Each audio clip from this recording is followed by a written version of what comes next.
hiking, trying to like find the trail again. But we were having to post hole through like a few feet of snow, so our legs were getting really tired. This already sounds like a ton of fun. Yeah, that sucks.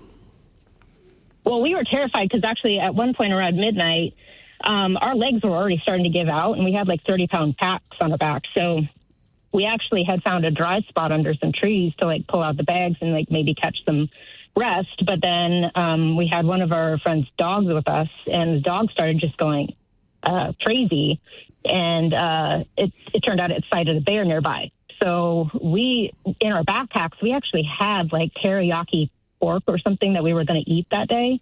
So we smelled like meat, and there was a bear nearby. So keep in mind, you're also made of meat. So how did you how did you know it was a bear? So the dog's going crazy, but what let you know that it was in fact a bear? My friend went and checked it out. She wondered why the dog was going crazy, so she went and looked and saw the bear on the opposite, kind of across the valley, but still too close for us to be comfortable. See, that is a white person move. If you were in a group of black people, that dog goes crazy, our conclusion would be the dog's going crazy. It doesn't matter what's out there. We're going back, That man. would be my... It's never, let's go see what's making the dog crazy. Well, that would be my number one fear about backpacking and camping in Alaska. It's just bears. the fact that there are bears. Legitimate. Yeah. Yeah, so we were scared. We were just too scared to sleep. So I immediately flung the Ziploc bag full of marinated meat off a cliff. And then we packed our bags up and just kept on going. How much meat are we talking that you throw off the cliff? It was a Ziploc bag full of like teriyaki skewers. I also, my legs were tired, so I also had to toss a gallon of John Daly that I had hiked up that mountain. Oh, no. You threw that away? My legs were giving out. Like a gallon of liquid bikepacking. No, we understand. We completely understand. I would just. But you realize drink some do you of realize that this? If you pour it down your throat, you carry the weight differently. Oh, I didn't want to fall off a mountain. I was like, we were already tired, and then if I'm drunk on top of that, I'm gonna die. Honestly, guys, it's probably the right call. Would you rather be drunk and fall off a mountain, or be sober and deal with a bear that thinks you smell like teriyaki? Neither are good choices. Okay, that's the right answer. So we keep going, and by that time it was finally getting dark again, Alaska in the summer, so or in June, so still snow, but still some light.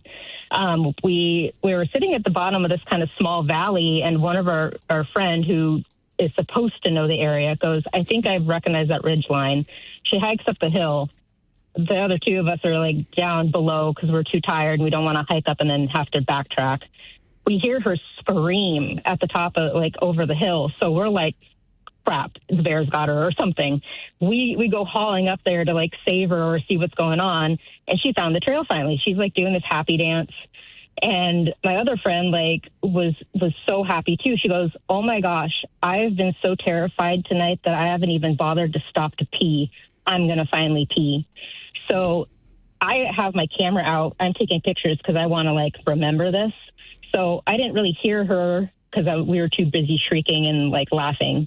She drops trowel with her backpack still on her back and squats to go pee, starts peeing, like, straight into the dirt, but then her legs give out and she just sits straight down in the mud puddle of pee. Right as I whip around and take a photo, and there's like a bright flash, and I just get a shot straight up her cooter of her sitting on the ground in the mud puddle. Did you keep the picture? She made me delete it, actually. She was furious. You could have taken a picture of the imprint she left in the mud. It probably looked like a moose went by. Yeah, no. Yeah. Was that a footprint? Nah. Wow, that's a big one. I bet that's a 1,000-pounder up here on this hill. I didn't know there were camels here. I didn't either. Why? Why would you take teriyaki flavored anything on a hike in Alaska? I can't imagine. Bears, man. I can't imagine. I mean, there is, but you could still take stuff. You just got to put it up in a tree or a bear bag or whatever. But how far away does that need to be from you? Right? But you still need stuff to eat while you're on that hike. I know, but dude, bring boiled Brussels sprouts or something. Nobody wants it. And look, you can throw it up 20, 30 feet. But one thing my scoutmaster always told me, he's like, look, if you don't think a bear can climb that tree and get anything in there, you're wrong. So you can put it up there to make it somewhat of a deterrent from smell, but they can smell everything anywhere. No, my thing is not a deterrent from the smell. Just I don't need you to take that smell to my tent. Right. I mean, you're basically opening up a restaurant in the middle of the woods for anything that's wild out there. Like, smell this? This is what we got. Come on. I mean, down. I had a buddy that got like a pass to go up there and hike around, McKinley? Yeah. And there was like part of that hike where he just had to I'm pretty sure he had to call his wife and a couple other people and just be like, hey, I'm going to be without cell phone for 4 days. Just let everybody know I love them. There's a lot of bears out here. There might be a chance. He was fine. He wants to do it again. But yeah. He wants to do it again. Oh, he loves it. Okay. But it is definitely intense. He was like, no, dude, it's that. You know what I mean? You still got to bring stuff you can. MREs and jerky is easy, but he's like, you got to be very careful about putting it in that bear bag and putting it somewhere every night. And when it's snowing like that and you're post-holing, you're not really thirsty. Right. So you're not keeping yourself hydrated. I mean, nearly as well as you should. It's just one of those things you don't think about because every time you pick your leg up and put it down, it sinks 1.5 feet down into the snow where the ground is. And you just keep doing that over and over. So you're lifting your knees as high as you can with big-ass, probably plastic boots on, which weigh more than not. You got a backpack on, as she said, with 30 pounds. She could have drank some of that You away. feel like ass by the time that's all said and done. I mean, look, man, Alaska, my only thought is bears. We did that hike up the mountain. Nothing like she was doing, I doubt. But still have my head on a swivel in case there's bears, right? Because they're everywhere. And keep in mind, when we got there, all right, so we land, we get to we're in Anchorage. We're in downtown Anchorage.